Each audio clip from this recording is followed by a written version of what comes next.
Good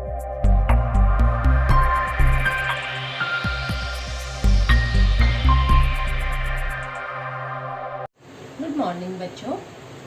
आज का जो हमारा पार्ट है वो है कोयला तथा पेट्रोलियम। ये इसका पार्ट 2 है। भाग 1 आप पहले ही मैं इसका पढ़ा चुकी हूँ आपको, जिसमें हमने कोयले के विषय में पढ़ा था। हमने ये पढ़ लिया था कि ये दोनों जीवाश्म ईंधन हैं। जीवाश्म ईंधन वे ईंधन होते हैं जो मृत जीवों के अवशेषों से बनते हैं। आज हम पेट्रोलियम के विषय में पढ़ेंगे। पेट्रोलियम के बारे में बात करने से पहले मैं आपको ये बता देती हूँ कि आप पेट्रोल और डीजल से परिचित हैं, जो कि वाहनों को चलाने में काम आते हैं। नीचे यहाँ पर मैंने एक चित्र बनाया हुआ है, जिससे आपको ये पता चलेगा कि पेट्रोलियम को हम किस प्रकार प्राप्त करते हैं, क्योंकि पेट्रोल और डीजल जो है इसी पेट्रोलियम से ही हमें प्राप्त होते हैं। यहाँ पर देखिए, सबसे पहली जो परत है ये क्या है? तेलाशय चट्टानों की परत है। मृत जीव जो होते हैं समुद्र में, मृत जीव जो होते हैं वो समुद्र के पैंदे निचली परत पर इकट्ठे हो जाते हैं और उनके ऊपर रेत आदि की परत चढ़ जाती है। उच्च ताप और दाब के कारण वो पेट्रोलियम में परिवर्तित हो जाते हैं। दूसरी परत में आप देख सकते हैं, यहाँ पर ये जल की परत है और ऊपर की तरफ यहाँ पर ये तेल की परत है और उससे भी ऊपर गैस की परत। इसका कारण भी आप जानते हैं कि तेल जो है जल से हल्का है, इसलिए इसकी परत जो है ऊपर बनी। और सबसे ऊपर जो है ये अप्रवेश्य चट्टान की परत है।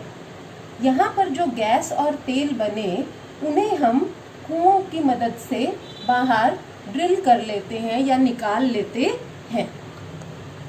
आगे है पेट्रोलियम से संबंधित कुछ जानकारियाँ, जैसे कि विश्व का पहला तेल का कुआं पेनिसिल्वेनिया, अमेरिका में 1859 में प्रवेधित किया गया।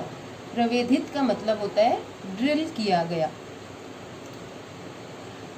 भारत में 1867 में असम के माकुम नामक स्थान पर सबसे पहले तेल का पता चला।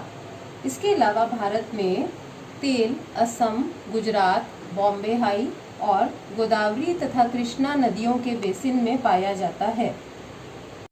पेट्रोलियम जो है वो एक गाढ़ा द्रव होता है, जिसका रिफाइनरी में परिष्करण किया जाता है। हमारे यहाँ पर जो है मुख्य रिफाइनरी पानीपत और मथुरा में स्थित है। पेट्रोलियम के विभिन्न संगठकों को पृथक करने का प्रक्रम परिष्करण कहलाता है और यह एक बहुत इम्पोर्टेंट चरण होता है। यह कार्य पेट्रोलियम परिष्करणी में होता है। परिष्करणी मतलब रिफाइनरी। पेट्रोलियम के विभिन्न संघटक। रिफाइनिंग के बाद हमें पेट्रोलियम के विभिन्न संघटक प्राप्त होते हैं, जो इस प्रकार हैं। सबसे पहला है द्रवित पेट्रोलियम गैस यानी एलपीजी। घरों में जो हमारे सिलेंडर में गैस होती है वो एलपीजी ही होती है, तो इसका उपयोग हम ईंधन के रूप में करते हैं। दूसरा है पेट्रोल। पेट्रोल से आप सभी परिचित हैं। वाहनों में इसका उपयोग ईंधन के रूप में किया जाता है। इसके अलावा इसका उपयोग शुष्क धुलाई में किया जाता है। शुष्क धुलाई मतलब ड्राई क्लीनिंग। कपड़ों को हम ड्राई क्लीन करवाते हैं, वहाँ भी पेट्रोल का उपयोग किया जाता है। अगला है मिट्टी का तेल। मिट्टी का तेल से भी आप परिचित हैं। इसका उपयोग स्टोव, लैंप और जेट वायुयान में ईंधन के रूप में किया जाता है। नेक्स्ट है हमारा डीजल। डीजल का उपयोग जो है भारी मोटर वाहनों में किया जाता है तथा विद्युत जनित्र में भी इसका उपयोग किया जाता है। विद्युत जनित्र जो है उसे हम जनरेटर भी कहते हैं। अगला है स्नेहक तेल। स्नेहक तेल जो है इसका उपयोग मशीनों में किया जाता है। इसे हम मशीन का तेल के नाम से भी जानते हैं। यह क्या काम करता है? स्नेहन। यानी कि मशीनों के घर्षण को कम कर देता है। अगला है पैराफिन मोम। इससे मरहम बनाई जाती हैं, मोमबत्ती और वैसलीन जैसे चीज़ें इस पैराफिन मोम से बनाई जाती हैं। अगला उत्पाद जो पेट्रोलियम के परिष्करण से मिलता है हमें, वो है बिटुमेन, और इसका उपयोग पेंट और सड़क निर्माण में होता है। तो ये 7 जो संघटक हैं ये बहुत इम्पॉर्टेंट हैं, आप इन्हें अच्छी तरह याद करें और इनके उपयोगों पर भी अच्छी तरह ध्यान दें। इसके बाद जो अगला हमारा जीवाश्म ईंधन है वो है प्राकृतिक गैस। इसे हम नेचुरल गैस भी कहते हैं। ये भी एक जीवाश्म ईंधन है।